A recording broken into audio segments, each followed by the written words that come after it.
ഇന്ന് we are going to focus on choosing a financial advisor. So അതിൽ whether we need a financial advisor, പിന്നെ എന്തൊക്കെ രീതിയിലാണ് നമുക്ക് അഡ്വൈസറി വരിക, that also we will look at that option. We are in the third seasons, നാലാമത്തെയാണത്. ഇനി we have one more. Next week we will close this. Before going into that, as usual, ഇത് രണ്ടുപേരും കൂടെ തന്ന ഒരു കോട്ടാണ്, Charlie Munger and Warren Buffett. Again, as usual, very simple common sense. All I want to know is where I am going to die, so I will never go there, right? I mean, വളരെ simple ആണ്. ഇത് തന്നെയാണ് എല്ലാ financial ഇൻവെസ്റ്റ്മെന്റിലും at least ഞാൻ follow ചെയ്യുന്നത്. എനിക്ക് എന്തെങ്കിലും അപകടം ഉണ്ടാകുമെന്ന് പറഞ്ഞാൽ I just don't go there. It can be because of many reasons. അതിനാണ് നമ്മൾ റിസ്ക് ഒക്കെ പഠിച്ചത്. ഇപ്പോൾ ഡെറ്റിന്റെ റിസ്ക് എടുക്കുകയാണെങ്കിൽ there can be default risk, അതായത് നമ്മൾ പൈസ കൊടുത്ത് തിരിച്ചു തരില്ല. There can be liquidity risk, നമ്മൾ വിൽക്കാൻ പോകുമ്പോൾ വാങ്ങിക്കാൻ ആളുണ്ടാവില്ല. There could be interest rate risk, നമ്മൾ വാങ്ങിക്കുന്ന സമയത്തുണ്ടാകുന്ന ഇൻട്രസ്റ്റ് റേറ്റിനെക്കാളും കൂടുതലാണ് ഇപ്പം ഇൻട്രസ്റ്റ് റേറ്റ് എന്ന് പറഞ്ഞാൽ നമ്മൾ വാങ്ങിച്ച സാധനം വളരെ കുറഞ്ഞ വിലയ്ക്ക് ഇപ്പം വിൽക്കാൻ പറ്റുള്ളൂ. സോ അത് ഡെറ്റിനുണ്ട്. ഇക്വിറ്റിക്ക് anyway we have seen all the kind of risk. ഇതിന് കമ്പനിയുടെ റിസ്ക് ഉണ്ടാവാം, എന്താണ് പറയുക, റെഗുലേറ്ററി റിസ്ക് ഉണ്ടാവാം. ഇപ്പോൾ IEX എന്ന് പറഞ്ഞിട്ടൊരു കമ്പനി ഉണ്ട് ഇന്ത്യയിൽ, അതായത് ഇന്ത്യൻ എനർജി എക്സ്ചേഞ്ച്. അവര് തുടങ്ങിയത് ഒരു കുറച്ച് വർഷമായി, 4-5 വർഷമായി തോന്നുന്നു അവർ തുടങ്ങിയിട്ട്. അപ്പൊ ഈ മറ്റേ NSE BSE ഒക്കെ പോലെ IEX എന്ന് പറയുന്നത് എനർജി മാത്രം ട്രേഡ് ചെയ്യുന്ന കമ്പനീസ് മാത്രം ട്രേഡ് ചെയ്യുന്നതാണ് അതിൽ, ആ എക്സ്ചേഞ്ചിൽ. അപ്പോൾ ഇന്ത്യയിൽ മോണോപ്പൊളിയാണ് അവർ, വേറെ ആരും അത് ചെയ്യുന്നില്ല. അപ്പൊ അവര് ഭയങ്കര എന്താ പറയുക വാല്യുവേഷനായി, സ്റ്റോക്കും കയറിപ്പോയി. കഴിഞ്ഞ 1-2 ആഴ്ച മുന്നേ ഇന്ത്യൻ ഗവൺമെന്റ് ഒരു റെഗുലേഷൻ കൊണ്ടുവന്നു. റെഗുലേറ്ററിന് പ്രൈസ് ഡിസൈഡ് ചെയ്യാം എന്ന് പറഞ്ഞിട്ടൊരു റെഗുലേഷൻ കൊണ്ടുവന്നു. എനിക്കത് 100% ഞാനിപ്പോൾ ഡീറ്റെയിൽ പഠിച്ചിട്ടില്ല. പക്ഷെ earlier it was completely market decided. For example, കഴിഞ്ഞ ഏപ്രിലോ എന്തോ there was a shortage of power in India. വളരെ ചെറിയ സമയത്തേക്ക്, ഒരു 2 ആഴ്ചക്കോ 3 ആഴ്ചക്കോ പവർ ഷോർട്ടേജ് വാസ് there. ഭാഗ്യത്തിന് കേരളത്തിലൊന്നും ഇമ്പാക്ട് ആയില്ല. കാരണം Kerala predominantly buys power. I think more than 60% of the power comes from outside. പക്ഷേ Kerala had lot of contracts with many service providers. So അത് കോൺട്രാക്ച്വലി obligated ആയതുകൊണ്ട്, പ്രീ കമ്മിറ്റഡ് ആയതുകൊണ്ട് കേരളത്തിൽ പ്രശ്നം ഉണ്ടായില്ല. പക്ഷേ പവർ സർപ്ലസ് സ്റ്റേറ്റ് ആയ കർണാടകയ്ക്ക് പവർ കട്ട് ചെയ്യേണ്ടി വന്നു. കാരണം what happened was their own discom was not ready to give power to them because somebody outside Karnataka is paying more. ഈ 4 രൂപ 5 രൂപ എന്ന യൂണിറ്റിലുള്ളൊക്കെ 12, 13, 14 രൂപ വരെയൊക്കെ പോയി തോന്നുന്നു. It went up to 17. Correct. So അത് കാരണം എന്താണ് പറയുക, ഈ എക്സ്ചേഞ്ച് വളരെ ഇങ്ങനെ കത്തി കയറി പോകായിരുന്നില്ല പ്രൈസിങ് ഒക്കെ. അപ്പൊ കഴിഞ്ഞ 1-2 ആഴ്ചക്ക് മുന്നേ ഇപ്പോൾ ഗവൺമെന്റ് ഒരു റെഗുലേഷൻ കൊണ്ടുവരാൻ ശ്രമിക്കുകയാണ്. അതായത് ആ താരിഫ് നമ്മൾ ഡിസൈഡ് ചെയ്യും, ഗവൺമെന്റ് ഡിസൈഡ് ചെയ്യും. ഇപ്പൊ ചിലപ്പോ ഈ എയർലൈനിന്റെ പ്രൈസ് ഒക്കെ ഡിസൈഡ് ചെയ്യുമല്ലോ, അത് വന്നതും അവരുടെ പ്രൈസ് പടയുന്ന വീടും ഫോർ 20-30% ഇറ്റ് ക്രാഷ്. സോ ഈ റെഗുലേഷൻ വരുന്നതുകൊണ്ട് വലിയ ഇമ്പാക്ട് ഉണ്ടാവും. അതായത് എസ്പെഷ്യലി മോണോപ്പൊളി ആയിട്ടുള്ള കമ്പനീസിന് വളരെ വലിയ ഇമ്പാക്ട് ഉണ്ടാവും.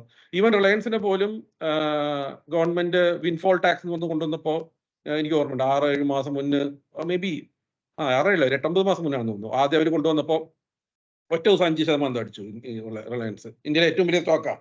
സോ റിലയൻസ് 5% അടിക്കുക എന്ന് പറഞ്ഞാൽ മേ ബി ഒരു സ്മോൾ ക്യാപ്പ്, ഒരു 1000 സ്മോൾ ക്യാപ്പിന്റെ ഒക്കെ ചിലപ്പോൾ മാർക്കറ്റ് ക്യാപ്പ് ആയിരിക്കും ഒറ്റ ദിവസം കൊണ്ട് അടിച്ചു പോകുന്നത്. സോ ഇതൊക്കെ അറിഞ്ഞില്ലെങ്കിൽ നമ്മൾ അവിടെ പോയി ഇടുമ്പോൾ it is going to be extremely risky, right? So ഇതൊക്കെ അറിഞ്ഞിട്ട് വേണം നമ്മളായിട്ട് ഇൻവെസ്റ്റ്മെന്റ് ഡിസിഷൻ എടുക്കുകയാണെങ്കിൽ. അതായത് ഞാൻ പലരും ഇൻഫാക്ട് കോയിൻസിഡന്റ്ലി കഴിഞ്ഞ ചൊവ്വാഴ്ചയോ ബുധനാഴ്ചയോ ഞാൻ ചെന്നൈയില് ആക്ച്വലി രാധാകൃഷ്ണന്റെ ഹോട്ടലുണ്ട്, അതിലൊരു മാനേജറിന് വേണ്ടിയിട്ട് ഞാൻ ഒരു മ്യൂച്വൽ ഫണ്ട് സഹായിക്കായിരുന്നു. അതെങ്ങനെ ചെയ്യേണ്ടതെന്നൊക്കെ പറഞ്ഞിട്ട് അയാൾക്ക് ചെയ്യാൻ പറ്റില്ല, അപ്പൊ മോളാണ് ചെയ്തതല്ല. അപ്പൊ അവള് MCA പഠിച്ചുകൊണ്ടിരിക്കുകയാണ്. അപ്പൊ അവള് ഇതൊക്കെ ചെയ്ത് കഴിഞ്ഞപ്പോൾ അവള് പറഞ്ഞു എനിക്ക് ഇൻവെസ്റ്റ് ചെയ്യണം, അത് താല്പര്യമുണ്ടെന്നൊക്കെ പറഞ്ഞ്. അപ്പോൾ ശരിയൊക്കെ തുടങ്ങാന്ന് പറഞ്ഞു. അവള് പറഞ്ഞു ഇല്ല, ഞാൻ ഓൾറെഡി എനിക്ക് കുറച്ച് സ്റ്റോക്ക് ഉണ്ടെന്ന് പറഞ്ഞു. അപ്പോ ഞാൻ ചോദിച്ചു ഏതൊക്കെ സ്റ്റോക്കാണ് ഉള്ളത്? അപ്പോൾ അവള് പറഞ്ഞു HUDCO സ്റ്റോക്ക് ഉണ്ട്, CEEPES സ്റ്റോക്ക് ഉണ്ട്, പിന്നെ സെയിൽ ഉണ്ട്, പിന്നെ ഏതോ ഒന്നുകൂടെ പറഞ്ഞു, ഒരു 4 എണ്ണം പറഞ്ഞു. വളരെ കുറച്ച് 1500 രൂപയ്ക്ക് വാങ്ങിച്ചുള്ളൂ. അവള് എപ്പോഴും പഠിക്കുകയാണ്, അപ്പൊ അച്ഛൻ കൊടുത്ത പൈസ കൊണ്ട് വാങ്ങിച്ചാണ്. അപ്പോ അത് പറഞ്ഞത് ഞാനോട് ചോദിച്ചു നീ എന്തിനാണ് സ്റ്റോക്ക് വാങ്ങിച്ചത്? അവള് പഠിക്കാൻ വേണ്ടി വാങ്ങിച്ചു. നീ ഒരു കൊല്ലമായി ഇത് ഇൻവെസ്റ്റ് ചെയ്തിട്ട് എന്ന് പറഞ്ഞു. അപ്പൊ ഞാൻ വളരെ സിമ്പിൾ പറഞ്ഞു, നീ പഠിച്ചിട്ടില്ല. I can figure out that you are not studied anything. എന്തുകൊണ്ടെന്ന് പറഞ്ഞാൽ HUD CEO എന്ന് പറഞ്ഞിട്ട് ഞാൻ ആദ്യമായിട്ടാണ് ഇയാൾ ആ സ്റ്റോക്കിന് ഹഡ്കോ എന്നാണ് എല്ലാവരും പറയുക. ഹൗസിംഗ് ആൻഡ് അർബൻ ഡെവലപ്മെന്റ് എന്താണ് തമിഴ്നാട് സ്റ്റേറ്റിന്റെ ഒരു കമ്പനിയാണ്, നല്ല ഡീസന്റ് കമ്പനിയാണ്. അപ്പൊ അവള് ഇന്ത്യയുടെ അല്ലേ ഹഡ്കോ? ഹഡ്കോ ഇന്ത്യയാണോ? തമിഴ്നാടല്ലേ? അതെ അതെ, അല്ല ഹഡ്കോ government of. Okay, fair enough. So അപ്പൊ അവള് അത് ആരോ പറഞ്ഞു. അപ്പൊ ഞാൻ ചോദിച്ചു നീ എങ്ങനെയാ സെലക്ട് ചെയ്തെന്ന് ചോദിച്ചു. അപ്പൊ അവള് പറഞ്ഞു എന്റെ ഒരു അറിയാവുന്ന ഒരാൾ പറഞ്ഞു തന്നു, അങ്ങനെയാണ് ഇട്ടെന്ന് പറഞ്ഞു. അപ്പോ that is a very bad investment. കാരണം ടെക്നിക്കലി അവള് 21% ആനുവലൈസ് റിട്ടേണിലാണ് ഇരിക്കുന്നത് ഇപ്പോൾ. She got good returns, but she has no clue what is the stock, അതിൽ എന്താ ഗുണം, എന്താ ദോഷം, എത്ര പൈസ വിൽക്കണം, ഹോൾഡ് ചെയ്യണം, ഒന്നും ഒരു പിടിയില്ല. ഒരു കൊല്ലം കഴിഞ്ഞിട്ടും she has not done anything, right? So അത് ഒരു shooting in dark, but still it has ended up in a good thing. But many a times when you shoot in dark, it will end up as a very bad thing. So very simple, don't do anything which you don't know. I mean, be very careful whenever you make any financial decision. As simple as that. Now, financial advice, let us assume, okay, as a first step, let us assume that all of us need a financial advisor. It's as simple as ഞാൻ എപ്പോഴും പറയുന്നത്, ഒരു doctor വേണം. നമുക്ക് എന്തെങ്കിലും ഒരു കുഴപ്പമുണ്ടെങ്കിൽ, health എന്തെങ്കിലും പ്രശ്നം ഉണ്ടെങ്കിൽ we will generally go to a doctor. Especially കേരളത്തിൽ വളരെ ഹെൽത്ത് കോൺഷ്യസ് ആയിട്ടുള്ള ആളുകളാണ്. പണ്ട് എനിക്കറിയില്ല, 20-30 കൊല്ലം മുന്നേ ഒരു സ്റ്റാറ്റിസ്റ്റിക്സ് വന്നു. അതായത് കേരളമാണ് ഇന്ത്യയിലെ ഏറ്റവും സിക്ക് ആയിട്ടുള്ള സ്റ്റേറ്റ് എന്ന് പറഞ്ഞിട്ട്. അവരെങ്ങനെയാ ആ ഡാറ്റ പുറത്തുവിട്ടെന്ന് പറഞ്ഞാൽ number of people going to doctor by per 1000 people or something. അപ്പൊ കേരളമാണ് നമ്പർ 1 ആയിരിക്കുന്നത്. അത് നോക്കിയപ്പോൾ ബീഹാറും UP ഒക്കെയാണ് മോസ്റ്റ് ഹെൽത്തി സ്റ്റേറ്റ്. കാരണം അവിടെ ആരും ഡോക്ടറെ അടുത്ത് പോകുന്നേ ഇല്ല. പിന്നെ അവർ കുറച്ചും കൂടെ പഠിച്ചു നോക്കിയപ്പോഴാണ് മനസ്സിലായത് കേരളത്തിൽ ജലദോഷത്തിനും പനിക്കൊക്കെ ആളുകൾ ഡോക്ടറെ അടുത്ത് പോകും, ബീഹാറിൽ UP യിൽ ആളുകൾ ചത്തുപോയാലും ഡോക്ടറെ അടുത്ത് പോവില്ല. So that is the way the data was, right? So we are one of the most health conscious people probably in India. So that's one reason why our mortality rate and life expectancy is very high. അപ്പൊ നമ്മൾ ഇവിടെയും എപ്പോ ഡോക്ടറെ അടുത്ത് പോകണം എന്ന് നമ്മൾ നേരത്തെ അറിഞ്ഞാലേ ഇത് ശരിക്കും നടക്കുള്ളൂ. ഇത് some of you may know her. Her name is Suchita Dalal. അവളാണ്, she's a journalist. She exposed നമ്മുടെ എന്താണ് Harshad Mehta. So she was the person who exposed him. She has got a Padma Shri after that and all. അവൾ ഇപ്പോഴും ഒരു YouTube channel നടത്തുന്നുണ്ട്, Money Life എന്നാണ് YouTube channel. പക്ഷെ നിങ്ങൾ കാണുകയാണെങ്കിൽ സൂക്ഷിച്ച് കാണുക. കാരണം she is extremely critical on everything, right from SEBI to RBI to NSE, BSE, എല്ലാത്തിനും വന്ന് ഓൾമോസ്റ്റ് ആഴ്ചയിൽ ഒരു ദിവസമെങ്കിലും വളരെ ക്രിട്ടിക്കൽ ആയിട്ട് ഒരു കമന്റോടെ വരും. She doesn't mean harm. What she means is it's like a kid getting 80, 90 in an exam. She says you can get much better. You can do 98, 99, probably even 100, right? So that is why she is keep pushing in. അത് മാത്രമല്ല, അടുത്തെന്ന് പറഞ്ഞാൽ ഒരു സ്ഥാപനം വളരെ വലുതാകുമ്പോൾ one of കേസസിന് you will never get attention. ഇപ്പോൾ അതിലൊരു ക്ലാസിക്കൽ എക്സാമ്പിൾ ഉണ്ട്. സെബിക്ക് there are a lot of softwares which will look for malpractices in the market. അപ്പൊ ഒരു കുടുംബത്തില് ഒരുത്തരെ പിടിച്ചു. അതായത് സ്മോൾ ക്യാപ്പ് വാങ്ങിച്ച് വിൽക്കുന്നു, അവര് പ്രൈസ് മാനിപ്പുലേറ്റ് ചെയ്യാന്ന് പറഞ്ഞാൽ അവരെ പിടിച്ചു. ശരിക്കും പറഞ്ഞാൽ അവർ എന്താ ചെയ്യുന്നത് പറഞ്ഞാൽ, ഇപ്പൊ ഒരു 200 രൂപയുടെ സ്റ്റോക്ക് ആണെങ്കിൽ അവര് പോയിട്ട് 100 രൂപയ്ക്കോ 50 രൂപയ്ക്കോ ബൈ ഇട്ടു. എന്നിട്ട് എപ്പോഴോ അവർക്ക് കിട്ടി, എന്നിട്ട് അത് 300 രൂപയ്ക്കോ 350 രൂപയ്ക്കോ അത് വിൽക്കുകയും ചെയ്തു. അങ്ങനെ അവര് കുറച്ച് പൈസ ഉണ്ടാക്കി. ഇത് ഒരു വലിയ രീതിയിൽ ചെയ്യുകയാണെങ്കിൽ this a classical price manipulation. പക്ഷെ ഇവര് ആകെ ചെയ്ത മൊത്തം ട്രാൻസാക്ഷൻ തന്നെ 1-2 ലക്ഷം രൂപയേ ഉള്ളൂ. ഇവര് വളരെ പാവപ്പെട്ടവന്മാരാണ്, പൈസ ഒന്നും ഇല്ല. പക്ഷെ സെബിയുടെ റഡാറിൽ വന്നു, അവർ പിടിച്ചു, അവർ ഫൈൻ അടച്ചു. എന്നിട്ട് അവര് സെബിയുടെ മുകളിൽ പോയി അപ്പലറ്റ് ട്രിബ്യൂണൽ എവിടെയൊക്കെ പോയി, അവരൊന്നും സമ്മതിച്ചില്ല എന്ന് തോന്നുന്നു. എനിക്ക് ശരിക്കും ഓർമ്മയില്ല എന്ത് പറ്റുന്നത്. പക്ഷെ end of the day she brought in that case saying, of course you have to catch the really bad guys, but this is not a real bad person, right? I mean, you're kind of torturing and penalizing a person who has not made much money. They are poor people, relatively poor people. Don't waste your energy and time in fighting these kind of battles. അപ്പൊ അവളിങ്ങനെ ചെറിയ specialise, പിന്നെ especially Sahara, മറ്റേ എന്താണ് സുബ്രത്തോ ബാനർജി, അവന്റെ എല്ലാ കേസുകളും അല്ല പല കേസുകളും she fights extremely hard. To my knowledge Subrata ജയിലിൽ കിടന്ന 1-2 കൊല്ലം she only made it happen. കുറേ data she has exposed. So ഇതെല്ലാം ഇപ്പോഴും ചെയ്തുകൊണ്ടിരിക്കുന്നതാണ്. ഇപ്പോഴും ഷീ പബ്ലിഷസ് വീഡിയോ. ഇതിനുള്ള ഒരു 9 വർഷം പഴക്കമുള്ള ഒരു വീഡിയോ, 3 മിനിറ്റേ ഉള്ളൂ. I just show you that video. Sound വരുന്നില്ലെങ്കിൽ ഒന്ന് പറയണേ. Relationship managers. Now, this is something that started about 15 years ago, and all of us felt very thrilled when people started calling us to say, I'm your relationship manager. കേൾക്കാം. Can I come and meet you to understand your investment needs? Okay. I mean, I'm sure the more older of us are used to systems where you wait in a queue for the teller to take notice of you before he gives you your cash. And here's somebody saying, you know, you needn't even come to the bank to withdraw money. We'll do it for you.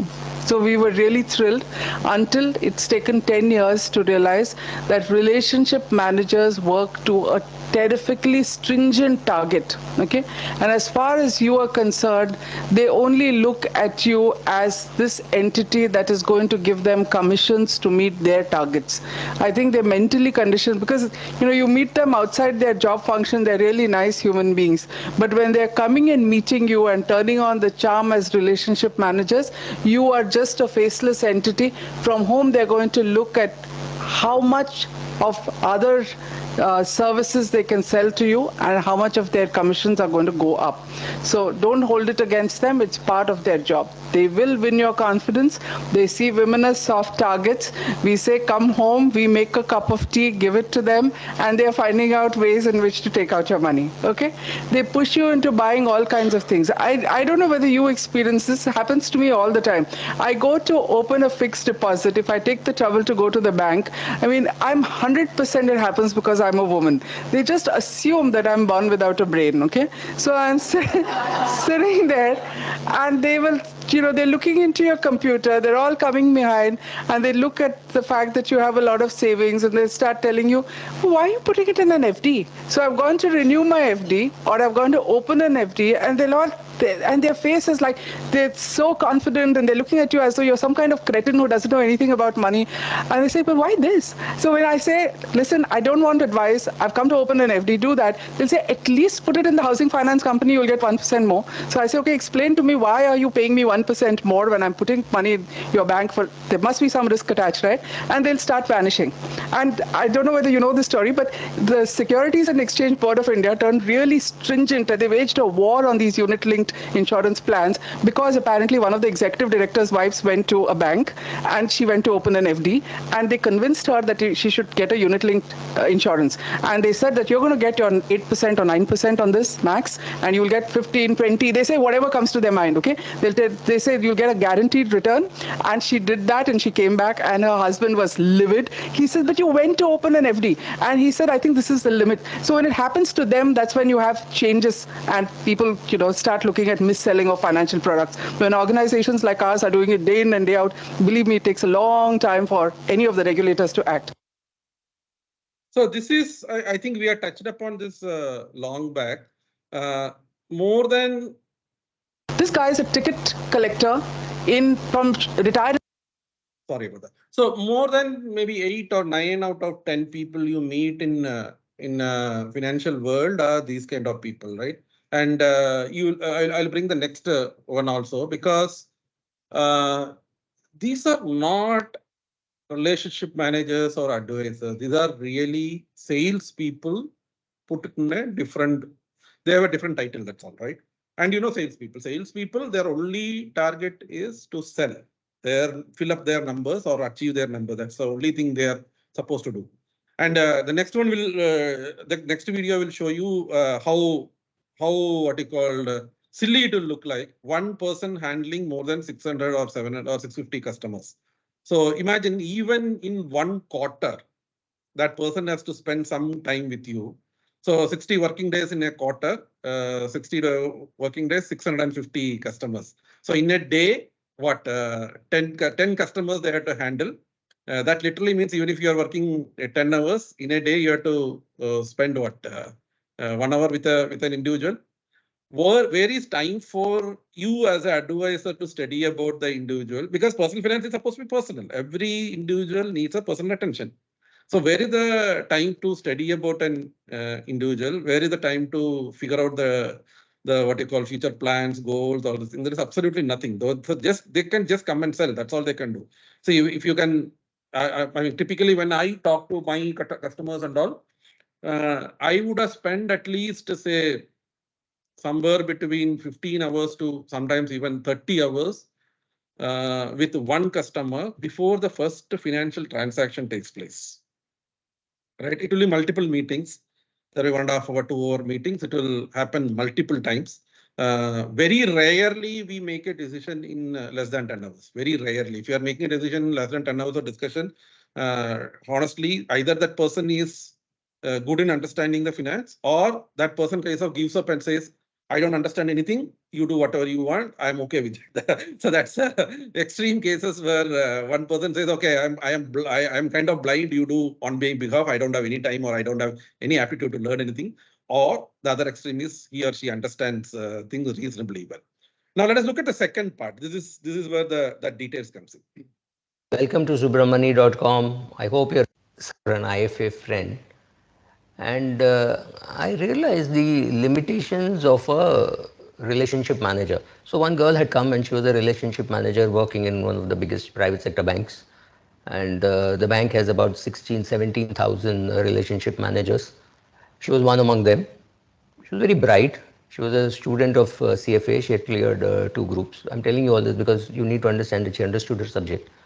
And when I asked her for the details, it was quite numbing for me because here was a 27-year-old who was asked to deal with 640 customers. Let me repeat, 640 customers, and which meant 640 families.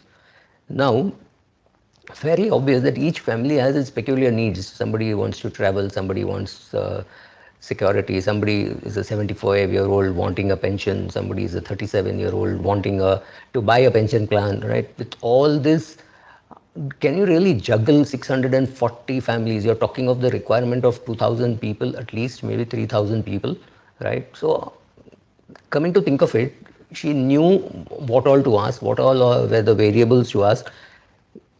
But the question is, did she have enough time to even think about the client's requirement, or was she just hell-bent on selling a product, right? So she was expected to do financial advisory for 3,000 people. Believe me, without a support staff, and banks have zero support from the bank itself. Bank relationship managers don't get too much support. They're only asked one question, kitna mal becha? How much did you sell? And do you expect a kid to be able to do so much of justice to you? I really don't know. When I was talking to her, she said she's handling a transmission. Handling a transmission is not easy because you're talking of some 20, 30 companies which a person had not put in the nominee. So the family was asking her, what is the process? What is the procedure? She was not sure herself. So which meant she had to just say, I will ask and tell you. There was no clarity as to whom she would ask. So juggling so many things, and everybody you can't call your client because if you can't do justice to so many people. So, and I asked her what she wants to do next. So she said she wants to be a financial advisor. Now, you really can't become a financial advisor using this route. Now, the attitude is to say, I want to learn, I want to become a financial advisor, but to become a financial advisor, the relationship manager is not the route. You can read about the banks recruiting MBAs and chartered accountants to become financial advisors, but believe me, when you handle 640 customers, you're hardly anything more than a call center. That's what you're doing because you got your bank expects you to do an MIS, how many people did you meet, what did you do this week, what happened last month, what happened, right? Continuously doing that. But when the relationship manager gets a call from the client saying, I need more dividends from my mutual fund, honestly, the relationship manager doesn't have an answer. So she says, yes, sir, we have a mutual fund. It's a balanced fund. It's a very good fund. From that, you can get 1% per month dividend. Really? Can some fund really give you 12% return? The answer is no. But she does not have the ability or the calmness to say, sir, you're now 44 years of age. You do not need the cash flow. When you retire, you can have a cash flow. So right now, let us put money in the same balance fund, but start doing a systematic withdrawal plan after you're 65. That is what she's supposed to say.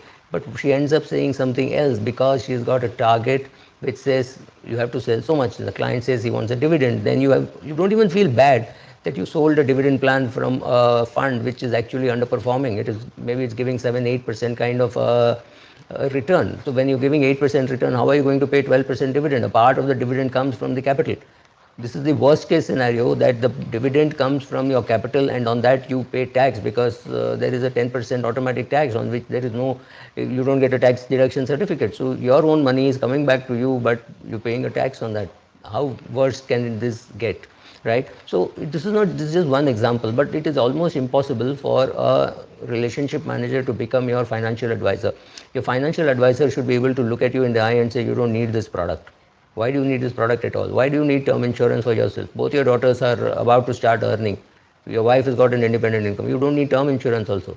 Yes, of course, the client is going to come back and say, no, I read in Subramani that I need term insurance. Wrong. If there is nobody dependent on you, you don't need term insurance. Yes, if you're going to borrow further, you may need term insurance. But you sat down, you finished your goals or almost all your goals, you don't need the product. But it's very difficult for a relationship manager to say that you don't need the product. So constantly you have your requirement of taxes, of debt, etc. So she or he is going to keep on giving you some products. So saying, oh, you have taxes, take this ATC, in spite of the fact that your PF may have exhausted your ATC. So need to think, apply your mind. It's very difficult for a relationship manager. Poor kids, they have tremendous pressure.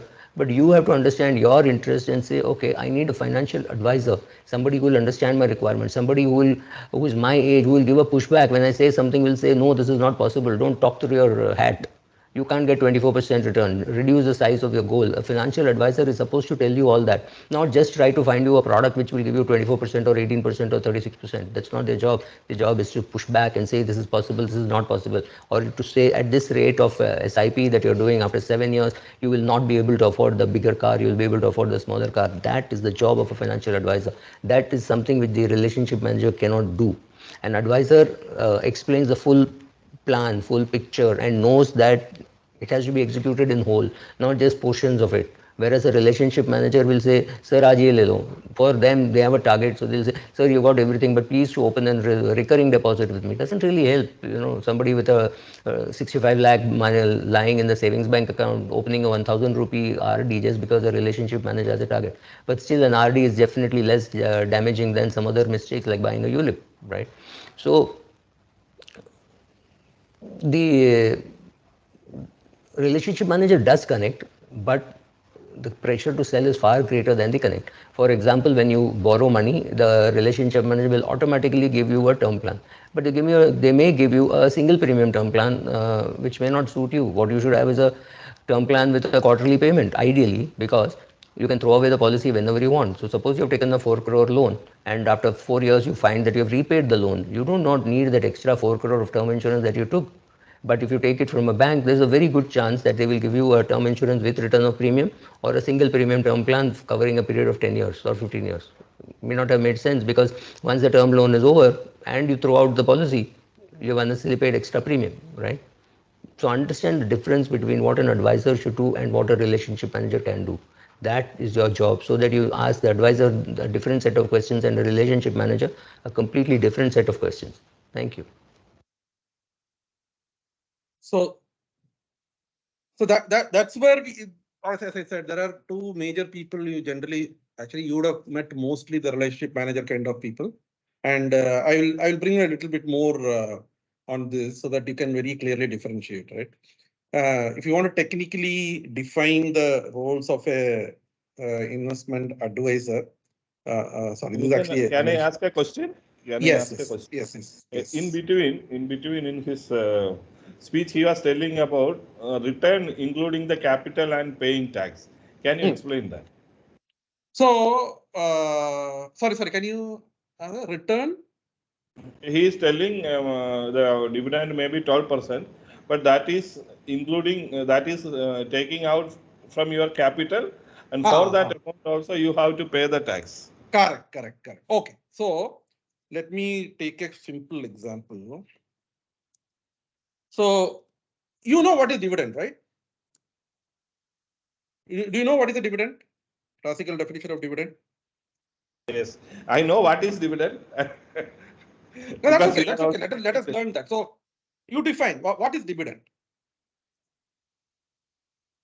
Dividend is the amount we are earning per share for a particular year, financial year. Okay, that's a fair statement. I'm just going to take a TCS as an example. TCS, corporate actions, where is that?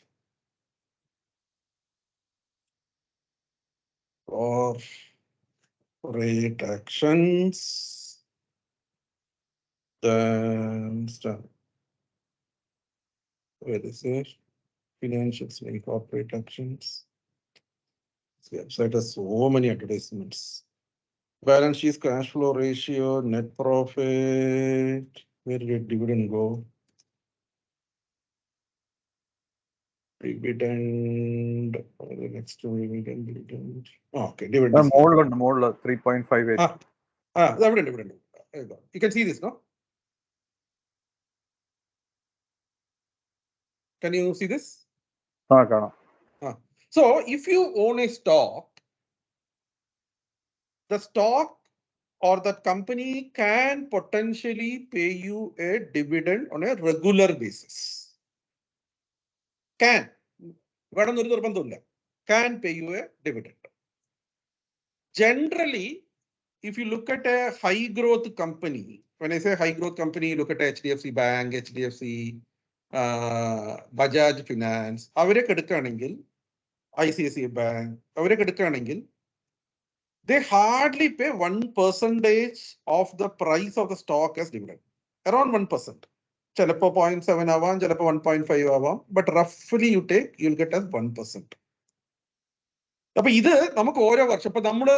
Let us say we put 1,000 rupees in the stock, say 5 years back. Next year, stock price goes up by 10%, so 1,100. In addition to that, company will give you that 1% dividend. Whatever you are getting is in addition to everything. So 1,000 rupees remain as it is, its appreciation remains as it is. In addition to that, since the company is making profit, that is giving you a kind of a additional income. As the tax, it does not get into that. Now, this is a classical dividend. Now, a lot of people like this concept for cash flow. Let us assume a simple situation where somebody has put 1 crore rupee in stocks. And in a company like, say, a government company like, say, PFC, Power Finance Corporation, right? Power Finance Corporation, the dividend almost they pay 4 to 5% dividend in a year. That is, now 1 crore rupees ittal, എനിക്ക് ഏകദേശം 4-5 ലക്ഷം രൂപ ഓരോ വർഷവും dividend ആയിട്ട് കിട്ടും. അപ്പൊ if suppose that I am a retired person or I don't have any other income for me, dividend income becomes my cash flow. Let us assume 5 lakhs, almost 40,000 per month I get if I put 1 crore in Power Finance Corporation. And year on year I keep getting that, or maybe slightly more. Or a version 5, 5.2, or 5.5, maybe next year 6, something. So that is where a lot of people, especially the little older people, want like dividend. For a simple choosing, Bajaj Finance, why can't you put it in Power Finance, which is giving you 4-5%, right? But the problem is Bajaj Finance has been growing more than 40% year on year for the last 15 years. 40%, almost 40%. Maybe around 35, 36, something of that sort. But Bajaj Finance in Churikam, every 2 years the price was doubling. 1000 വിട്ടത് 2 കൊല്ലം കഴിഞ്ഞ് 2000 രൂപയായി, 3 കൊല്ലം കഴിഞ്ഞ് 4000 ആയി, 4 കൊല്ലം കഴിഞ്ഞതും 2 കൊല്ലം കഴിഞ്ഞ് 2000 ആയി, 4 കൊല്ലം കഴിഞ്ഞതും 8000 ആയി. It is doubling. 1 become 2, 2 become 4, 4 become 8, 8 become 16. Double again. So Power Finance will not double. Power Finance will give you around 6, 7, 8% returns on stock market. So in Churikam Barnya, overall returns you get from the market is your actual price of the stock plus the dividend you get. So Power Finance രണ്ടും കൂടെ add ചെയ്താൽ ഏകദേശം ഒരു 10-12% കിട്ടും. പക്ഷെ ബജാജ് ഫിനാൻസിൽ നോക്കിയാൽ 35% return on the stock പ്രൈസും പിന്നെ 1% വല്ലതും will be on dividend, because they are taking all those money, reinvesting in the business and growing it much faster. That's supposed to be the ideal business. This dividend is actually good. There is nothing wrong because you are not taking out your money. Your money, whatever you have invested, it just keeps growing. And something comes in addition to you. So that's the actual concept of dividend. Now, mutual fund industry ഇതിനെ ഒന്ന് innovate ചെയ്തു. അവരെന്ത് ചെയ്തു എന്ന് പറഞ്ഞാൽ, നമ്മൾ for example ഇതേ example 1000 രൂപ ഇട്ടു. ഒരു കൊല്ലം ആകുമ്പോൾ 1100, അതായത് 10% കൂടി. അവർ അതിൽ നിന്നൊരു 4% എടുത്തിട്ട് നമുക്ക് തിരിച്ചു തരും, 40 രൂപ തിരിച്ചു തരും. എന്നിട്ട് അത് നമ്മുടെ എമൗണ്ട് ഒന്ന് കട്ട് ചെയ്യും. അപ്പൊ 1100 ആയത് 4% 40 രൂപ തന്നപ്പോ the moment we got the dividend, it became 1060. I'm doing rough calculation, അതിപ്പോ കുറച്ച് ഫ്രാക്ഷൻ ഒക്കെ വരും. So there are companies which do monthly, quarterly, yearly ഇതൊക്കെ ചെയ്യാറുണ്ട്. ഇപ്പൊ ഇതിലെന്താ കുഴപ്പം എന്ന് പറഞ്ഞാൽ, ഈ 40 രൂപ നമ്മൾ തിരിച്ചെടുക്കുമ്പോൾ അത് കൺസിഡേഴ്സ് ഡിവിഡൻഡ് ആൻഡ് അതിന് 22-28% ടാക്സ് ഉണ്ട്. So that 1000 has become 1100. The 1100 is completely your money, and those company, that mutual fund guys, are taking out 40 rupees and paying to you and making you pay tax on top of that. In summary, നിങ്ങളുടെ കയ്യിൽ ഒരു 40 രൂപ തന്നു വെച്ചാൽ 30-32 രൂപ കയ്യിൽ വരും, അത്രേ ഉള്ളൂ. It will not even 32. I think it will be less than 30. That's all you will get in your hand. അത്രയും 40 രൂപയ്ക്ക് നിങ്ങൾ പോയിട്ട് വിറ്റിട്ട് എടുത്ത് വെച്ചാൽ, if it is an equity fund, you will only lose 10%. Actually, you will not even lose 10%, it will be much lesser than that, right? So നിങ്ങൾക്ക് 36 രൂപ 37 രൂപ കയ്യിൽ കിട്ടും. അപ്പൊ ഇങ്ങനെ പറയുന്നത് എന്താണെന്ന് പറഞ്ഞാൽ, നിങ്ങളുടെ പൈസ തന്നെ അപ്രീഷിയേറ്റ് ചെയ്തു, അതിലൊരു ഭാഗം അവർ ഡിവിഡൻഡ് ആയിട്ട് നിങ്ങൾക്ക് തന്നിട്ട് നിങ്ങളെ കൊണ്ട് തന്നെ ടാക്സ് മടപ്പിച്ചു. അവസാനം you only got cash flow, but the amount of money you get back is very financially inefficient. മനസ്സിലായില്ല, ഒരു ഓവർ കോംപ്ലിക്കേറ്റഡ് ആയോ? ക്ലിയർ ആയി. Okay, fine. സോ ഇത് അതുകൊണ്ട് ഒരിക്കലും മ്യൂച്വൽ ഫണ്ടിൽ ഡിവിഡൻഡിലേക്ക് പോവരുത്. If you want, you sell it off and take it out. That's perfectly fine, കാരണം അവിടെ ടാക്സ് കുറവാണ്. If you make it dividend, the taxes are high. കാരണം ഇതിന് ഞാൻ സിമ്പിൾ എക്സാമ്പിൾ പറയാം എന്തുകൊണ്ടാണ് ഗവൺമെന്റ് ഇങ്ങനെ പണിഷ് ചെയ്യാൻ കാരണം എന്ന് പറയുമ്പോൾ, എനിക്കൊരു വളരെ ഷോർട്ട് ടേമിൽ എനിക്ക് എൻ്റെ ഒരു 4-5 ലക്ഷം രൂപ എന്തുണ്ടായിരുന്നു. അപ്പൊ ഞാൻ ചോദിച്ചപ്പോ എൻ്റെ മ്യൂച്വൽ ഫണ്ട് ആള് പറഞ്ഞു, നീ ഒരു കാര്യം ആർബിട്രാജ് ഡിവിഡൻഡ് ഉള്ള ഫണ്ടിൽ കൊണ്ടുപോയി ഇടാൻ പറഞ്ഞു. അപ്പൊ ഡിവിഡൻഡ് ഫ്രീ ആയിരുന്നു, ടാക്സ് ഇല്ലായിരുന്നു 6-7 കൊല്ലം മുന്നേ. അപ്പൊ ഞാൻ 1000 രൂപ കൊണ്ട് ആർബിട്രാജ് ഫണ്ടിൽ ഇട്ടിട്ട് അവർ അടുത്ത മാസത്തിന് എനിക്ക് 3% 4% ഡിവിഡൻഡ് തന്നു. I mean that's their rule. അപ്പൊ എന്താ പറയുക, ഈ 1000 രൂപ ഒരു 1200, 1300 ആവുന്ന മുന്നേ അവരെനിക്ക് 5 രൂപ എന്താ തിരിച്ചു തന്നു. അപ്പൊ 999 രൂപയായി അതിന്റെ ആക്ച്വൽ വാല്യൂ. കാരണം അത്രയും തിരിച്ചു തന്നു. ആ 5 രൂപ എനിക്ക് തിരിച്ചു തന്നിട്ട് ടാക്സബിൾ അല്ല. പിന്നെ ഗവൺമെന്റിന് ഞാൻ ടാക്സ് കൊടുക്കുന്ന 997 രൂപയിൽ മാത്രം ടാക്സ് കൊടുക്കുള്ളൂ. അപ്പൊ ഇവരെന്ത് ചെയ്തെന്ന് പറഞ്ഞാൽ, ഡിവിഡൻഡിനെ മിസ്യൂസ് ചെയ്തിട്ട് ടാക്സ് ബർഡൻ കുറയ്ക്കാൻ തുടങ്ങി. അപ്പൊ government came back and put a bigger penalty on them, saying dividend ചെയ്യുകയാണെങ്കിൽ നിങ്ങൾക്ക് കൂടുതൽ ടാക്സ് കൊടുക്കണം എന്ന് പറഞ്ഞാൽ ഇപ്പൊ എല്ലാം നിന്നു. Now everything has stopped. Now you better sell it off and take the money out. That's a right way to do. Okay. Where are we?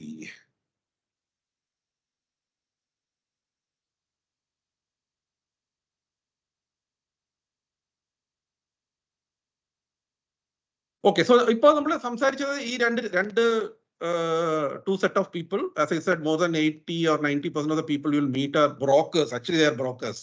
They can call them whatever name they want. They can call relationship manager, investment advisor, whatever they can call. They're supposed to give advice on investments. That's what they do. But predominantly, they are part of a organization where they are selling it. ഒന്നില്ലെങ്കിൽ അതായിരിക്കും നേരിട്ട് പോയി HDFC, SBI, ICICI, Kotak അതായിരിക്കും.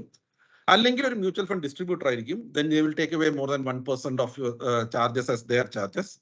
Or insurance agent like LIC agent അവർ വളരെയായിരിക്കും. So they will not come and sell you something else. കാരണം that's where they make money. And they will specifically tell you ഈ പ്രോഡക്റ്റിൽ കൊണ്ട് invest ചെയ്യാം. വളരെ specific ആയിട്ട് ഒരു പ്രോഡക്റ്റ്. ഇപ്പൊ എന്താണ് LIC ഏജന്റ് പറയും G1 what something, right? G1 something.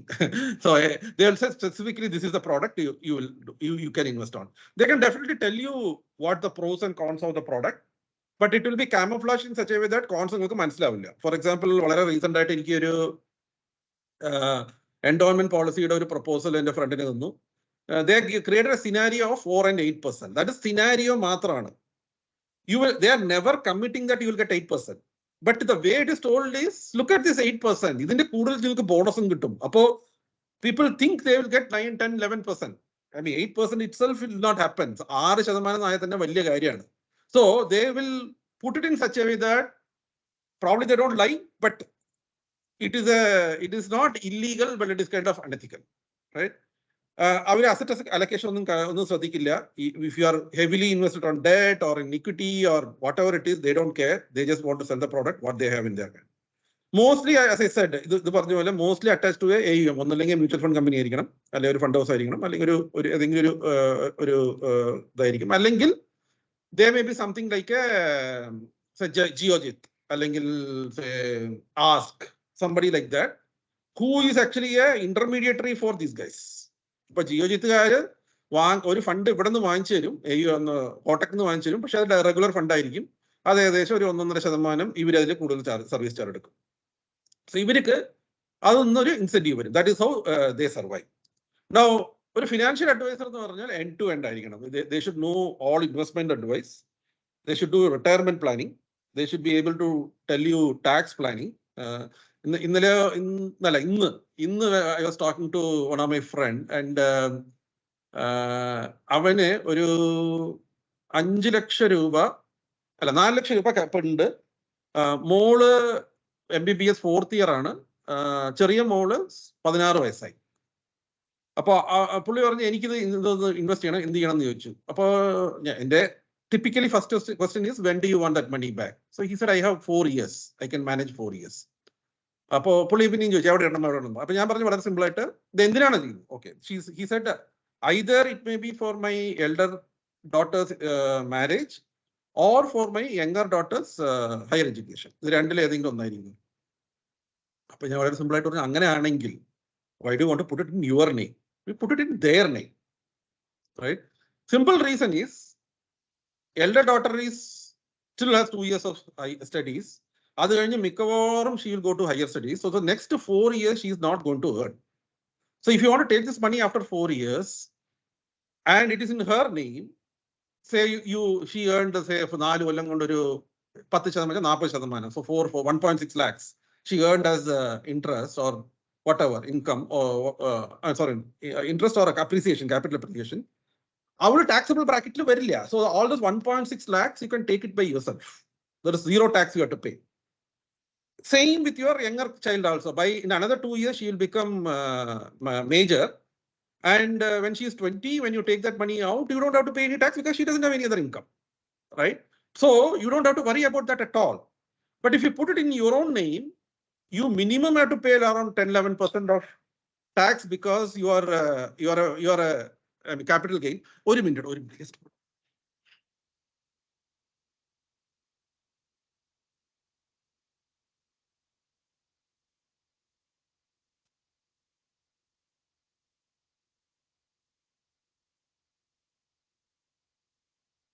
Sorry, I'm back. So either you have to pay it as a capital gain in stock as 10-11%, or you have to pay 30% plus. Shambalam is more than 50 lakhs. So he may end up probably paying around 38-39% as a debt investment, right? So very simple. This is just putting in a different pocket, but you will save almost if 1.5 or 1.6 lakhs return, 30% you have to just pay as tax at that time. So very simple stuff. You will save a lot of money legally, right? So financial advisor. He should be able to think through all aspects. Invest whether you want to take it after 5 years, 10 years, 15, 20 years, what is the tax implication, which will have least tax, whether it will have tax at all those kind of things he or she has to think through. Pinne, this is actually regulatory wise, this is must in India. So we are registered, they are called registered investment advisor. But unfortunately, I think very first class I would have told there are only 1,300 odd people who are registered in India because there are a lot of conditions there. 150-200 customers എടുക്കാൻ പാടില്ല, അങ്ങനെ എന്തൊക്കെ rule ഉണ്ട്. വളരെ ചെറിയ customer ബേസേ ഉള്ളൂ. അപ്പോൾ പലരും അങ്ങനെ രജിസ്റ്റർ ചെയ്യുന്നേ ഇല്ല. They are taking other way. So അവരെന്ത് ചെയ്യുന്ന പറഞ്ഞാൽ they will go and register as a mutual fund distributor. അങ്ങനെയാണെങ്കിൽ ഒരു ലിമിറ്റ് ഇല്ല. അപ്പോൾ they will do n number of customers, ആയിരക്കണക്കിന് കസ്റ്റമർ വേണമെങ്കിൽ എടുക്കാം. So preferably the person should be a registered investment advisor. Asset allocate ചെയ്യാൻ അറിയണം. There is no meaning just going and putting everything in equity or in everything in real estate or whatever it is. They should be able to analyze the risk, the cash flow, eppa paisa vedam, adinte risk avoid edittu they should be able to allocate the assets. This is a term which is generally used in personal finance. Fiduciary ennu parnal he should always think good of your client. Nothing else matters. Always think what is best for your client. Always these people want to sell a product, right? That they don't care what is good for the client. Fiduciary, okay, but they technically can't follow that. So fiduciary, there is no bias. They can clearly tell what they want to do. This is very, very, very important in the interview. This person will take directly fees from you. So you will know exactly how much is going as a fees. So for example, in these industries and all, anything more than 1% is considered to be high fees. For PMS, regular fund, mutual fund, regular fund, direct fund, 0 fees. You will know exactly how much you are paying, right? You will never know how much you are paying. For example, an insurance agent gets almost 25% of your first premium as his or her fees. You 1 lakh rupees or 5 lakh rupees premium adinte 25% they are getting. So they will be very greedy to sell you the product where the amount of premium you are paying is higher, right? Very simple. But here you will think, suppose let us assume theoretically or hypothetically, I am the advisor. Say Biju comes to me, he has a 50 lakh, again, all hypothetical, I don't know the number. So 50 lakh I have to manage, right? I will charge you 5%. It's 2.5 lakhs or 50 lakhs. Generally, if I am in Biju's place, I will think 10 times. 2.5 lakhs? I earned 50 lakhs over my 25 year hard work. Do I need to pay 2.5 lakhs for this guy? Maybe not. But same thing, this guy is probably taking away much more than that. He probably is taking 4-5 lakhs from you, right? So that arilla, you will know, right? And you, as I said, anything less than 1% is supposed to be reasonable. If anything less than 0.5, it's supposed to be good. But again, be careful. Never ever think cheapest is the best. Cheap you don't have to get the best advice, right? So you have to figure out what is the right balance. So first ചോദ്യം ഞാൻ എപ്പോഴും ചോദിക്കുന്നത് എൻ്റെ അടുത്ത് ആരെങ്കിലും വരുമ്പോൾ ചോദിക്കുക, how do you make your money? That's all is my question. How do you make your money? അപ്പോൾ പിന്നെ എനിക്ക് അറിയാം what product they're trying to sell me, is it good for me or good for them? The moment you understand how do they make their money, it's good for me at least. Conflict of interest, but even conflict of interest. The more they sell, they make more money, right? Whether he sells or not, they will still make money. There is no pressure to sell X or B, A, B, C product. Any product they can sell, or they need not sell you anything also. They can just give you advisory alone. So a conflict of interest, they have to sell, and they have to sell a particular product only. So that's പിന്നെ ഇവിടെ 2 ടൈപ്പിലാണ് സാധാരണ charge ചെയ്യുക. ഞാനിപ്പോൾ പറഞ്ഞത് മുഴുവൻ percentage ബേസ്ഡിലാണ്. അതായത് ഒരു 50 ലക്ഷം അല്ലെങ്കിൽ 1 കോടി ഉണ്ടെങ്കിൽ അതിന്റെ 1%, 0.5%, 2%, അങ്ങനെ ചെയ്യുന്നവരുണ്ട്. അല്ലെങ്കിൽ ഫിക്സ്ഡ് ഫീ ആയിട്ട് ചെയ്യുന്നവരും ഉണ്ട്. So for example Melvin Joseph എന്ന് പറഞ്ഞൊരു രക്ഷയുണ്ട്. I don't know whether you have heard. I think I introduced him in one of the videos. He does a fixed fee. He says X amount. ഇതെല്ലാം ചെയ്തു കഴിഞ്ഞാൽ ഇതിന് fixed ഫീ. നിങ്ങൾ എന്ത് ചെയ്യുന്നത് എനിക്കറിയില്ല. കാരണം അവിടെ ഫിക്സ്ഡ് ഫീയിൽ ഞാൻ കണ്ട ഒരേ ഒരു drawback എന്ന് പറഞ്ഞാൽ they will give you a plan and say this is my advice, you go and do it. Our execute ചെയ്യില്ല. But my practical experience is creating the plan is like 25% of the job done. Remaining 75% is executing it. And execute ചെയ്യുമ്പോൾ പല ബുദ്ധിമുട്ടുകളും വരും. ഞാൻ പറഞ്ഞു ഇന്നലെ കഴിഞ്ഞ ആഴ്ച ഞാൻ ഇരുന്ന ഡൗട്ടൺ കഫേയിലെ മാനേജറിന് വേണ്ടി ചെയ്യുമ്പോൾ ഞങ്ങൾ ആദ്യം എല്ലാം ചെയ്തു. ഞങ്ങൾ ആദ്യം ചെയ്തില്ല. ആദ്യം ഞങ്ങൾ ക്യാമ്പ്സ് ഓൺലൈൻ വഴി ചെയ്യാൻ നോക്കുമ്പോൾ CAMS online vadi Bank of Barodaki, it was not allowing to approve the SIP. Then I went through HDFC website, AUM website. When we were trying to log into Bank of Baroda website, they forgot their username and password. Then they took 3 days or 2 days. Wednesday afternoon, we got again. By the time they got the password, and then we sat again and redid everything. It took another 1.5 hours to do everything, right? So planning is one part, which is not the major part. Executing, it's still bigger. It got effort. It's effort intensive. unless you are outsourcing everything. So till now, I have never taken a password or login because I discourage that completely. It can be misused. In very simple term, it can be misused. So I will screen share him and I would ask them to log in. And many times when we do that, it will be difficult. So they'll click the wrong buttons. Then you have to go back completely. You have to do that 20 minutes again, all those things, which is fine, which is perfectly fine. At least they are learning, or bare minimum, if something goes wrong, they know that I don't have anything. I have not done anything wrong from my side. Mistake was done. Because എൻ്റെ ഒരു ഫ്രണ്ടിന്റെ ഒരു fund ഒരു സുപ്രഭാതത്തിൽ it was switched to a different fund from Mire large cap to Mire focused. അപ്പോൾ അവൻ വിളിച്ചു തന്നെ, എടാ മുന്താ നീയാണോ ചെയ്തെന്ന് പറഞ്ഞിട്ട്.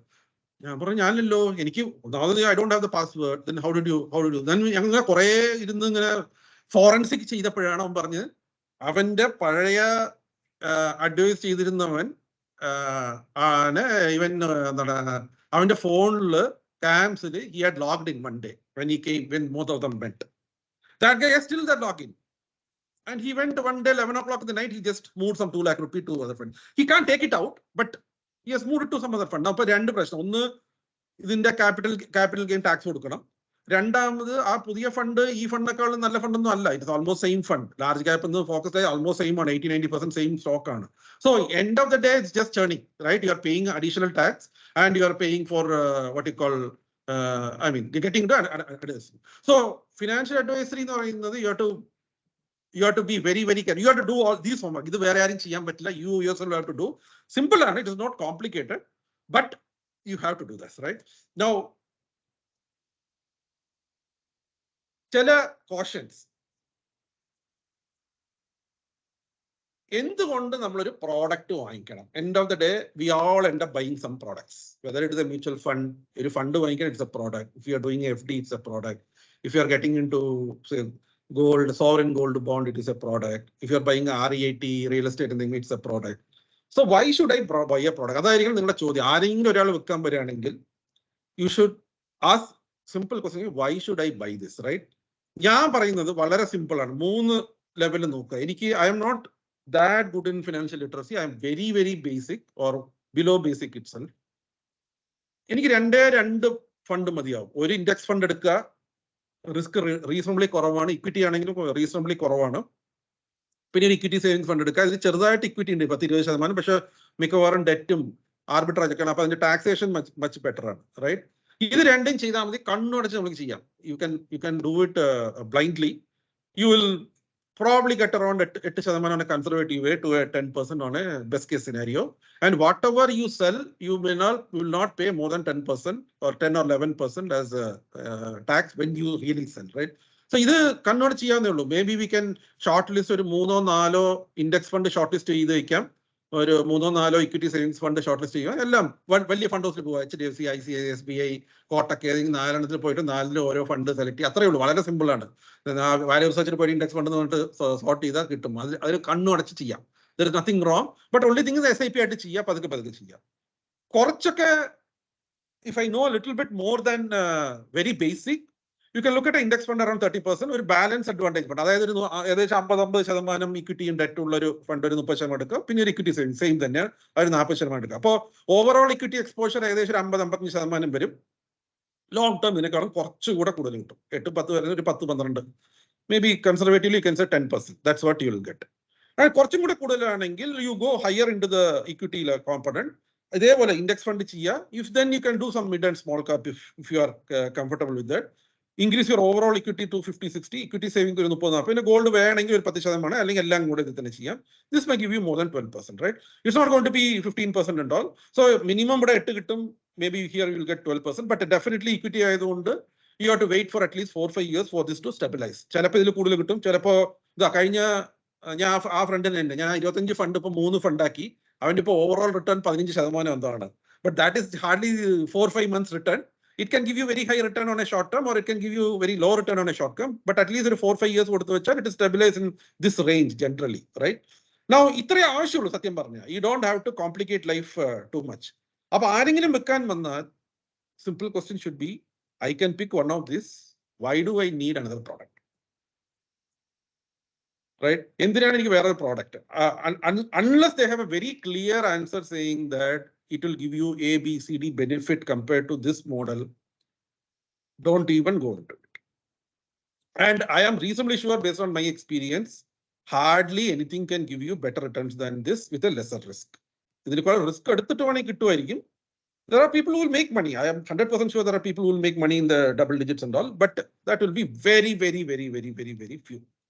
Now, ഇതൊക്കെ ശ്രദ്ധിക്കുക. സാധാരണ ഇതൊക്കെയാണ് നമ്മൾ ആദ്യം പണ്ട് ഇത് ചെറുതായിട്ട് നോക്കി തന്നാലും ടിപ്പിക്കലി ഇങ്ങനെയൊക്കെയാണ് വെക്കാൻ വരിക. ഇത് നാളെ ഇന്നാണ് ലാസ്റ്റ് ഡേ, നാളെ ലാസ്റ്റ് ഡേ അല്ലെങ്കിൽ ഒരാഴ്ച കൊണ്ട് ഇത് ക്ലോസ് ആവും, ഇതല്ലെങ്കിൽ ഈ ഓഫർ പിൻവലിക്കാൻ പോവാണ്, ഇത് എന്താ പറയാ കമ്പനിക്ക് ലാഭമല്ല, പക്ഷെ ഇത് അവസാനം ദിവസമാണ്, അങ്ങനെ വല്ലതും some story will be there. That's a clear red flag. Don't even get into that.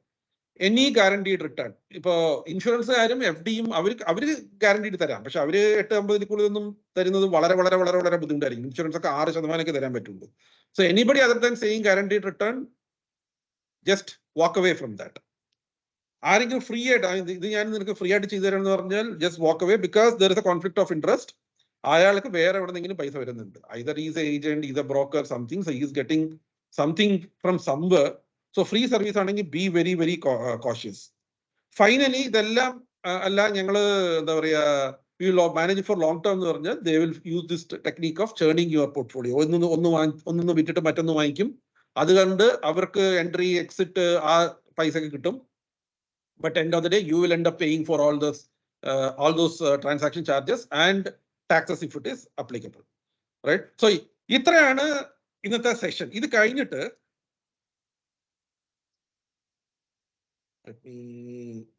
I actually did a very small ഒരു പോൾ ഉണ്ടായിരുന്നു. നിങ്ങൾ വരുന്നുണ്ടോ നോക്കൂ. Let me see if I can send the poll.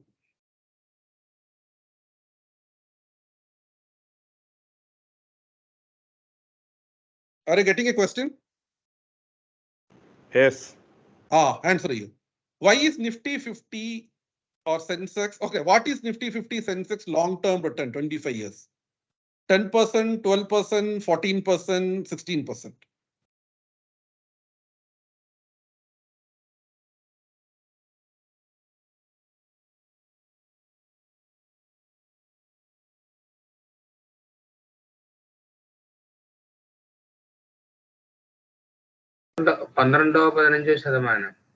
Answer ചെയ്തോ. നമുക്ക് എല്ലാ 6 question ഉണ്ട്. അത് ആൻസർ ചെയ്തിട്ട് നമുക്ക് അടുത്തതിലേക്ക് പോവാം.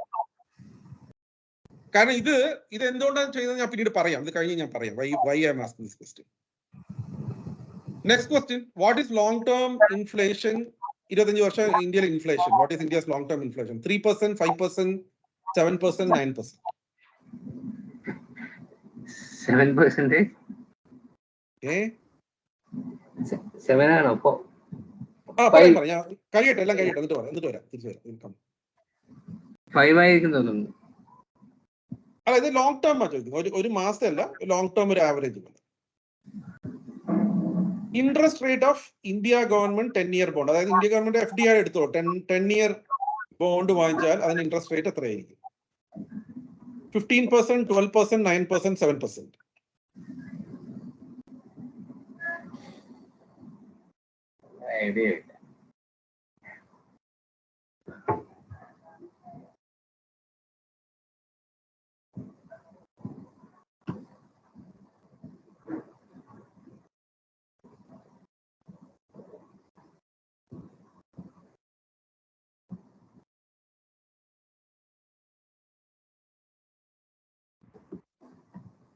നാലാമത്തെ, does other countries give better return than India? USA, China, Europe, Japan.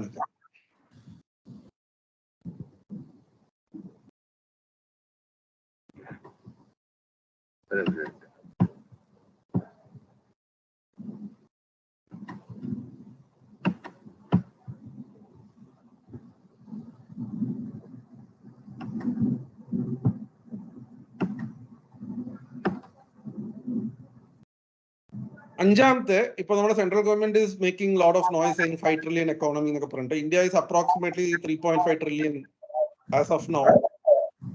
എപ്പോഴാണ് 5 trillion ആവാനുള്ള probability? this financial year, FY25, FY26, FY27.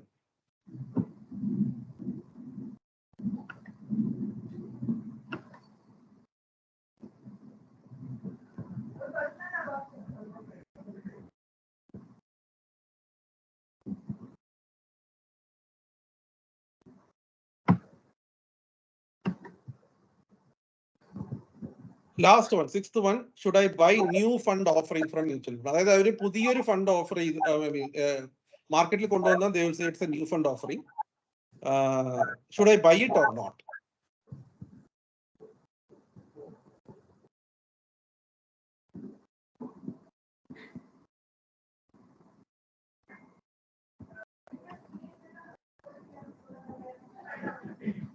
Okay, we got response from all.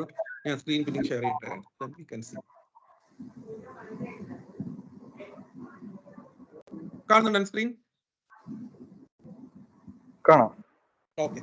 So first question, Nifty return 12 and 14% is very good because it is in that range. ഇന്ന് ഞാൻ June ഒന്ന് നോക്കിയപ്പോൾ 12.5 ആയിരുന്നു.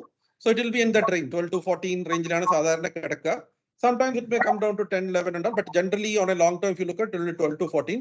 In fact, നമുക്ക് കാണുന്നതിനേക്കാളും ഒരു 1.5% എപ്പോഴും add ചെയ്യണം. കാരണം നിഫ്റ്റി കമ്പനീസ് ഏകദേശം 1.5% ഡിവിഡൻഡ് തരും.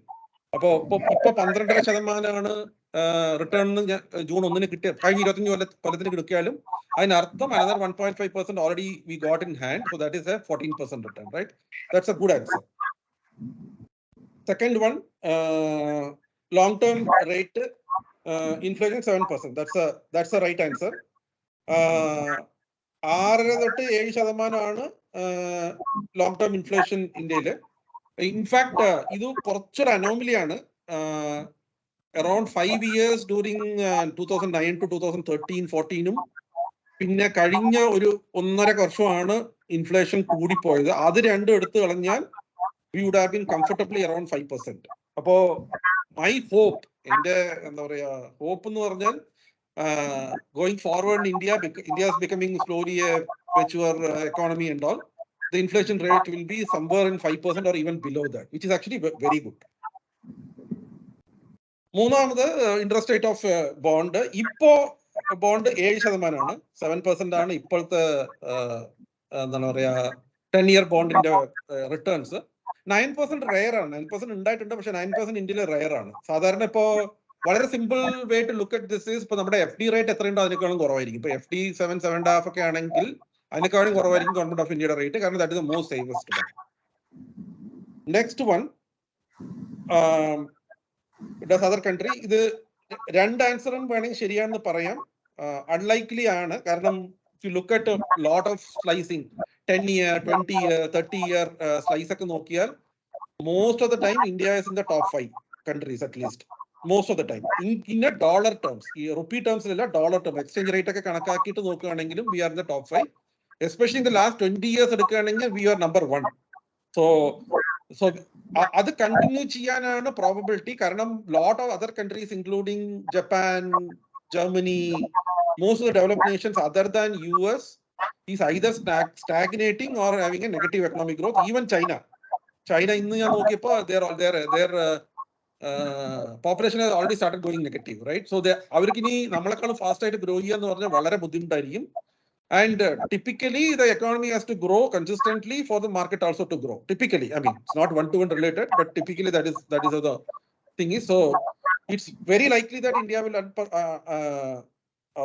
outperform the other markets. I also agree with this number. FY27 is what I realistically think. There is a remote possibility that FY26 it may become 5 trillion. ഇത് എന്തുകൊണ്ടാണ് ഈ ചോദ്യം ഞാൻ ചോദിച്ചെന്ന് പറഞ്ഞാൽ, ഇപ്പോ നമ്മുടെ എക്സ്പെൻസ് നോക്കിയാൽ കഴിഞ്ഞ ക്വാർട്ടർ Q4 GDP വന്നപ്പോ ഏകദേശം 2.8% എന്തോ ഗ്രോത്ത് ഉണ്ടായിരുന്നു പ്രൈവറ്റ് കൺസംഷൻ. അതായത് നമ്മളൊക്കെ കൺസ്യൂം ചെയ്ത് നോക്കുമ്പോൾ വളരെ ചെറിയ ഗ്രോത്ത് ഉണ്ടായിരുന്നു. അങ്ങനെ ഒരു ഗ്രോത്ത് വെച്ചിട്ട് ഒരു കൺട്രി പ്രോസ്പർ ചെയ്യാൻ വളരെ ബുദ്ധിമുട്ടാണ്. കാരണം ഇപ്പൊ predominant driven through government expenses. അപ്പോ ഈ when the economy becomes bigger and bigger, ഇപ്പൊ നമ്മുടെ പെർ ക്യാപിറ്റ എന്ന് പറഞ്ഞാൽ ഏകദേശം $2,200 എന്താണ് ഇന്ത്യയുടെ. അതൊരു $2,500-3,000 ഒക്കെ ആയാൽ the ability for people to spend will be significantly higher. And it will become exponentially faster. ഇപ്പോൾ നമ്മൾ കഴിഞ്ഞ 5 കൊല്ലം കൊണ്ട് ഗ്രോ ആയതല്ല അടുത്ത 5 കൊല്ലം കൊണ്ട് ചെയ്യാം. ചിലപ്പോൾ അടുത്ത 3 കൊല്ലം കൊണ്ട് തന്നെ നമ്മുടെ last 5 years growth we may be able to catch up. So that's why this 5 trillion economy, 10 trillion economy ഒക്കെ പറഞ്ഞതിന്റെ significance അതാണ്. The moment you go beyond a threshold, the ability for you to grow faster becomes significantly higher. Absolutely right. New fund offering എന്ന് പറഞ്ഞാൽ it's either a old wine in a new bottle or completely new wine which nobody knows what it is. So better don't buy it, right? That's the right way to do. So the reason why I put up these questions are, നിങ്ങളിപ്പോൾ ആരെങ്കിലും ഒരു financial അഡ്വൈസറെ കാണുകയാണ് or you are talking to them, you should ask these questions. And trust me, lot of them don't even know answer to these questions. So that can be first a filter for you itself to even think whether I should listen to this guy or not. If you are okay with the answers, then you can even listen. Otherwise, don't even listen. Just walk off saying that thank you for your time. We'll talk later or something of that sort and just come out. So I am done today. Any questions we can take? ഇതുമായി ബന്ധപ്പെട്ടിട്ടില്ല. ഇന്ന് ഞാനൊരു ഒരു question ഉള്ളത്, ഇന്നലെയോ വാർത്ത വായിച്ചത് Adani share വീണ്ടും കൂപ്പൂത്തിന്ന് കിട്ടും. അതെന്തായിരിക്കും കാരണം? ഷോർട്ട് ടേമിൽ ഇതൊക്കെ പ്രെഡിക്ട് ചെയ്യാന്ന് പറഞ്ഞാൽ ഓൾമോസ്റ്റ് ഇമ്പോസിബിൾ ആണ്. I cannot tell anything about any shares how it will go. So I will give you some data points. അദാനിയുടെ ഷെയർ നന്നായിട്ട് വീണപ്പോ ഒരു Rajeev ജെയിനോ somebody CPGQ he went and bought almost 2 billion worth of stocks, right? He is one of the largest investors in the world. What is that he saw which none of us didn't see? He has some data which he thought is the right way to buy, right? Let us assume there is no fraud. There is nobody is paying him to buy and all. He is supposed to be a good company on those things. So pulli vaanchitha shesham already some of them has gone up by 50, 60, maybe even 100% on top. Right? So stock market is a auction area. Auction എന്ന് പറഞ്ഞാൽ ലേലം വിളിക്കുന്ന സ്ഥലമാണ് stock market. In short term option മാർക്കറ്റിൽ എന്ത് പണി നടക്കാം. ഞാൻ ചെറുതായിരിക്കുമ്പോൾ ഞങ്ങളുടെ അവിടെ മറ്റേ എന്താ പറയാ ലേലത്തിന് പോയിട്ട് ഒരു പഴക്കൊല കൊണ്ടൊന്ന് കിട്ടിയിടും. 50 രൂപ കിട്ടുന്ന പഴക്കൊലയ്ക്ക് ആളുകൾ 200 രൂപ വരെയൊക്കെ ലേലം വിളിക്കാറുണ്ട്. I never understood why they are buying for 200 rupees, right? Very simple reason sometimes I thought is that is their ego. എൻ്റെ അടുത്ത് പൈസ ഉണ്ടെന്ന് കാണിക്കാൻ വേണ്ടിയിട്ട് ലേലം വിളിക്കുന്നവരുണ്ട്. So I honestly don't know. അങ്ങനെ ഒരു ചോദ്യത്തിന് എനിക്ക് ആൻസർ ഇല്ല. Maybe they are right. They have done their homework. They understand that the stock is worth buying. കാരണം even today Adani is probably 30 or 40% down than its peak. So maybe there is genuine buying. കാരണം ഈ utility based companies ഉണ്ടല്ലോ, അവരുടെ visibility എന്ന് പറഞ്ഞ next 30-40 years ആണ്. ഇപ്പൊ അദാനി ഇന്ത്യയിൽ ചുരുക്കം ഇങ്ങനെ ഇത്ര വലിയ പ്രോജക്ട് കിട്ടാനുള്ള വളരെ simple reason, there is no competition for him at all. ഇപ്പൊ വിഴിഞ്ഞം port, I am 100% sure there is nobody else who can build that Vinyam port in India. Outside India there may be somebody, but in India nobody has a competency. So once the moment the port is built, another 20 years there is assured revenue for him, profitable revenue. ഒരു public sector company ഇടുന്ന പോലെയാണ്. He will keep giving you 4-5-6% return anyway year after year. If you can generate something more than that, it's well and good. So എന്തുകൊണ്ടാണ് മുകളിലേക്ക് പോകുന്ന പറഞ്ഞാൽ honestly I don't have answer, but there will be many reasons why stock prices will go up in a short term, up and down. So if you don't know, just keep away. That's all only thing I can tell. I have a comment. When we are talking about that relationship managers, now most of the insurance scheme, they are giving the first year commission to the client. If it may be 20% or 30%, and they are depending only on the subsequent years commission to them, because they want to increase the volume. To get a good position in their organization. Maybe for promotion or to complete their target. So this is a very when we are seeing that, initially people are thinking that it is very lucrative. See, ഇത് ഇപ്പല്ല, എനിക്കിത് 20 കൊല്ലം മുന്നെന്താ എനിക്ക് ചെയ്തിട്ടുണ്ട്. This is illegal. This is not legal. ഇത് if anybody including the insurance company knows that the guy who's taking that money can even go to jail. So both the guy who's giving and taking, they both will get into big trouble. So the this should never be done. Up 100% up 50% deal. Maybe now the competition is more, they are ready to give 100%. Why it is illegal? See, the commission is for that guy, no? See, if you need a discount, that should have come as part of the formal proposal from the insurance company. But he is sharing his profit or the income he is making. Technically, pulli cheyinna profit I think you have to pay tax on that. And if you are getting some money, you have to pay tax on that. None of this is on paper. Yes. All are through back channels, right? So it's illegal. It's 100% illegal. I am pretty sure. This patalla. I am pande ni ende thara paranjana. Nyane ningada nyande commission pagudi ningalku tharam edutholnu പറഞ്ഞിട്ട്. ഇത് എളുപ്പമല്ല ഇപ്പോ എന്താ പറയാ ഇങ്ങനെ ചെയ്താൽ you will get a lot of business, right? Only thing is first year you forgo, second, third, fourth year you will get the commission anyway. Only they are seeing the customer should be financially sound. Then only they are offering this because they want to make sure that that policy will continue. Correct, exactly. Exactly. We are from an industrial township. All the agents coming here, it's common for them offering and people are taking that money. That is why I asked why it is illegal. അവരുടെ തന്നെ ചോദിച്ചു can you give this in writing ചോദിച്ചു നോക്കൂ ഓടിപ്പോ. They will not. Actually നിങ്ങൾ അങ്ങനെ പറയണ്ട. You do one thing, you reduce this amount in my premium എന്ന് പറഞ്ഞാൽ മതി. അങ്ങനെ എഴുതി തരാമെന്ന് പറയണ്ട. You reduce this amount in my premium എന്ന് പറയാം. അപ്പൊ അത് ചെയ്യാൻ പറ്റില്ല. No, they cannot do it because the premium is directly being paid to the.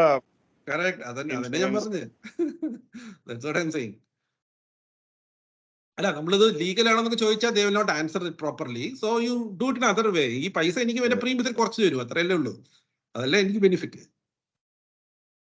In fact, you have to pay lesser GST also if that is the case.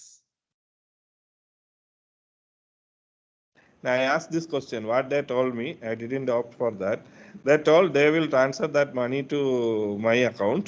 Correct. And you pay the premium. ഇത് പണ്ട് അനിരുദ്ധനൊക്കെ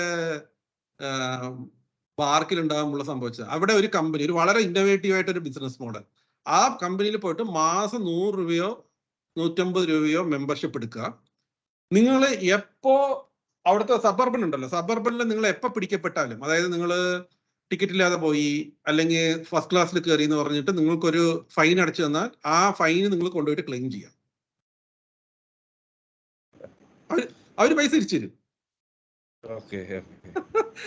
government പിടിച്ച് ജയിലിലിട്ടു. ചുരുക്കം പറയാൻ ജയിലിലിട്ടു. Actually I thought it was a good model, right? Legal അല്ലേ ഇത്? എന്താണ് എന്താ കുഴപ്പം എനിക്കറിയില്ല. ഗവൺമെന്റ് അത് അടച്ചു. It's an insurance for your fine. No, that will promote people go without tickets. Correct, exactly. But anyway, so okay.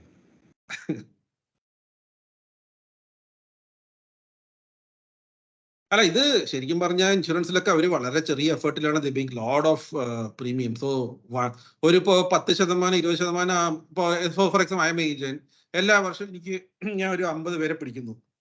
അങ്ങനെയാണെങ്കിൽ what I am doing is I am just losing 1 year income. As long as I have a rolling income of say 50 people for every year. ആദ്യത്തെ വർഷം എനിക്ക് കിട്ടില്ല, അടുത്ത 4 years I will get that income. No, that's good enough for me. And another thing where they are applying this, where there is a huge number of customers or bulk customers. If someone is taken this, then that will be propagated through mouth. അവർക്ക് sell ചെയ്യേണ്ട ആവശ്യമില്ല. This is like cross selling. No, ഇപ്പൊ എനിക്ക് cell ചെയ്യേണ്ട ആവശ്യമില്ല. അപ്പൊ ബിജു തന്നെ 2 പേരെ പിടിച്ചു തരും. I don't have to sell anything. I am the insurance agent. Biju തന്നെ ഫ്രണ്ടിന്റെ ആൾക്കാരുടെ അടുത്ത് പറയും 2 or 5 പേരെ പിടിച്ചു തരും. My money multiplies just like that. Without any effort. They don't have to put any effort. Correct, exactly. Okay then. Okay, any other question?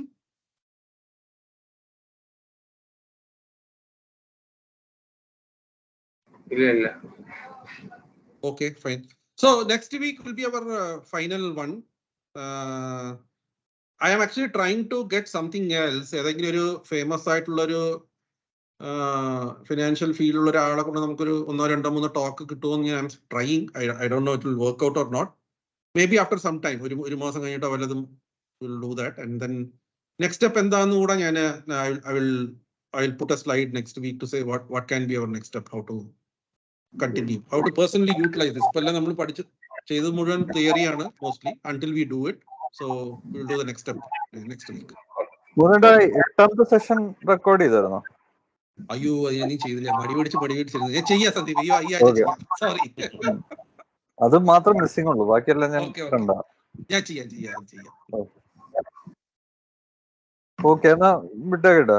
Okay, thank you. Thanks. Okay, good night. Thank you. Good night. Thank you.